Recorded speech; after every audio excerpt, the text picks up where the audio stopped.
Hello and welcome back. We're here doing the M19 rare drafting set review. We're on the black cards and let's get to it. But actually, before we do, let's go over our rating system one more time. First, we have A's that are snap picks. So we're assuming that we're drafting these cards, and when we see these cards, we are not in the color that this card is coming in, and how much are we willing to ruin our draft to pick this card. So first we have A, which is the snap picks. We'll be picking this card anytime we see it in the draft. It doesn't matter what else is in the pack. We're just taking it right away.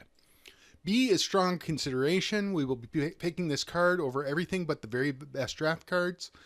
For me right now, I believe that the only thing that I will pick over a strong consideration is Murder in the set. It's the best uncommon, black uncommon. And again, only if I'm in black, though, I would take that over a strong consideration. If I'm not in black, or I would probably still take the strong consideration. C is medium consideration, or we'll be picking this over just regular playable cards. So yeah, these are like these rare drafts are just better than sort of average cards that you would normally like to play in your deck, but aren't bombs, aren't great removal, are just sort of middling picks on the draft. You'll take these rare drafts over. And then D is low consideration. We'll be picking this card over sideboard cards. And then lastly, we have F, no consideration. We'll be picking this card only if there's nothing else left in the pack for us. So let's get to our first black card. Bone Dragon is our first card. It's 3 colorless black for a 5/4 dragon skeleton that's flying. It also has an activated ability of 3 black. Exile 7 other cards from your graveyard. Return Bone Dragon from your graveyard to the battlefield tapped. So this is I have this as a B, strong consideration. I think that this is very good in either a red black or a Grixis dragon deck. Also, because it's a mythic, we want to take it a little bit higher than we normally would, but I still think that it's a really strong consideration, and like it's something that we would take even over Murder, because I think this is better than Murder. It's in limited, so it's the other sort of interesting thing about it is that I think it wants to play in a deck alongside Chandra or Liliana for that matter. But the Bone Dragon itself, though, is kind of vulnerable to Chandra itself. So, but I think this is a very, very strong card. I think that you should pick it anytime that you really see it. Next, we have Death Baron. It's a 1 colorless black for a 2/2 zombie wizard. Skeletons you control and other zombies you control get +1/+1 and have death touch. I have this as C, as a medium consideration. I think that the zombie deck looks very, very good, particularly before rotation. So I think that this is a key player. This might be even like it's bordering on like a B, so it's maybe like a C+. So I would take this over even some of the better cards. I wouldn't take it over really good removal. I wouldn't take it over really good creatures, but I would take it over like okay removal. I would take it over even sort of utility creatures. So yeah, I think that there is a zombie deck. I think that it's going to be it's going to be strong, and I think that you should pick this as a C, medium consideration. Next is Demon of Catastrophes. It's 2 black for a 6/6 demon. As an additional cost to cast this spell, sacrifice a creature. It also has flying and trample. So I have this as a C medium consideration. I don't think that it's playable right now.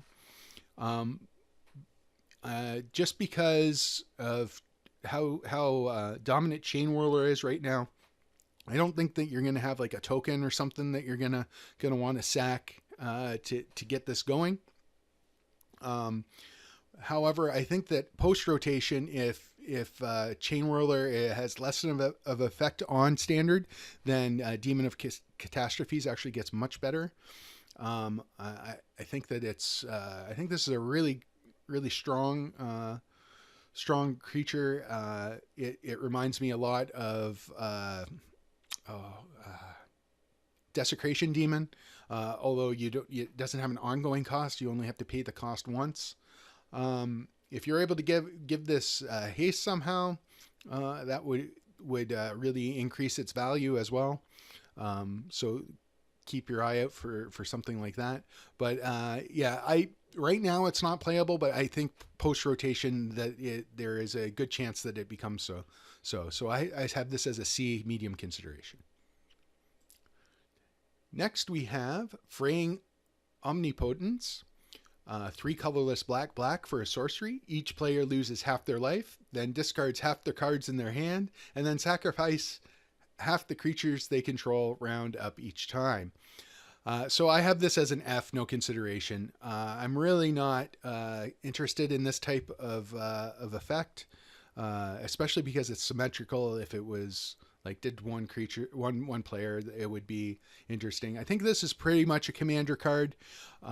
Interesting in Two-Headed Giant. This is just if you cast this, it just results in the game being a draw because it's shared life totals and each player still loses half their life, so both teams lose all their life.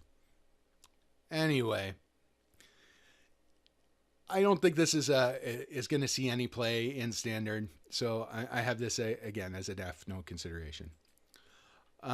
Graveyard Marshal, black for a 3/2 zombie soldier. Right already, I'm almost on board. 2 and a black, exile a creature from your graveyard, create a tap 2/2 black zombie creature token. So this guy is going to be in decks from the day it gets printed or gets released until the time it rotates out of standard. It's incredibly strong in the zombie deck. I think it's just incredibly strong by itself. I would say that it's a B, a strong consideration. Versus Doomblade, it's pretty close. I think that I would depends, I guess, how many of them I have, but I think I take this over Doomblade in general. Like even just in limited, like take rare draft aside, Graveyard Marshal I think is better than any of the uncommons, and yeah, I think it's just a great card. So B, strong consideration. Next card, Infernal Reckoning, black, an instant, exile target creature, you gain life equal to its power. F, no consideration. This is clearly a sideboard card for Modern and Legacy, possibly even Vintage. I don't see it ever seeing, unless we get colorless in Ravnica, which I doubt. I don't think we're going to see a lot of colorless stuff in Ravnica. I think we're going to see a lot of 2-color, 3-color, 2-color stuff we're going to see a lot of in Ravnica. But I don't think we're going to see anything that this is going to break down in Ravnica. So I just don't think that this will ever see play in Standard. So no consideration. I might pick it up. If I can pick it up, you can possibly pick this up late though. It is possible that you will be able to rare draft this just because there's nothing else in the pack. And then, you can pick it up as a speculative pick for long-term value. But right now, I don't see a place, at least in standard. Izareth the Awakener, colorless black for a 3/3 legendary creature human wizard with death touch. Whenever Izareth the Awakener attacks, you may pay X. When you do, return target creature with converted mana cost X from your graveyard to the battlefield with a corpse counter on it. If that creature would leave the battlefield, exile it instead of putting it anywhere else. So this is a very powerful card. It's when I was brewing up deck lists for zombies. This was the only non-zombie creature I added to it, just because of this effect is so powerful. I think that it's a B, strong consideration. It's playable. It's very much playable in the zombie deck, but it's also playable in any base black deck. And basically, it's a very high pick in limited anyways. So I don't think you're going to see these late. But if you're able to, if you see them early, I would pick up a set. Next is Liliana, Untouched by Death, 2 colorless black for legendary planeswalker Liliana with a starting loyalty of 4 with 3 abilities. The first ability, +1, put the top 3 cards of your library into your graveyard. If at least one of them is a zombie card, each opponent loses 2 life and you gain 2 life. -2, target creature gets -X until end of turn, where X is the number of zombies you control. -3, you may cast zombie cards from your graveyard this turn. So obviously this is another reason why the zombie deck is I think going to be very good. This card is outstanding in the zombie deck. I actually opened it at my pre-release, and I only had 4 zombies that I could run with her, and even then, any time that a player ignored her and tried to attack me, eventually I just killed them. Like Liliana, I almost milled myself to death because I only had 4 zombies, but eventually I hit my zombies, and then it's 5 loyalty to start is a lot. Although we were playing limited, so that's a little overstating it for constructed, but I think that this is going to be a very strong card. Post rotation, maybe not so good. But I think it's going to be a very good card. I have it as a C, medium consideration. It's not, so although it is very good, it's not as good as the other cards that go in the zombie deck. They are just standalone good. Liliana is specifically only good in the zombie deck, so I have at a little bit of a lower consideration. But if you're looking to build the Liliana deck, you should be snapping these off wherever you see them. Obviously, Liliana's Contract, 3 colorless black enchantment. When Liliana's Contract enters the battlefield, you draw 4 cards and you lose 4 life. At the beginning of your upkeep, if you control 4 or more demons with different names, you win the game. So right now, I have this as an F, no consideration. The setup of this is really, the setup cost is really way too high. I can't even find 4 different demons that I would want to play right now, and we're at the largest that standard is going to be.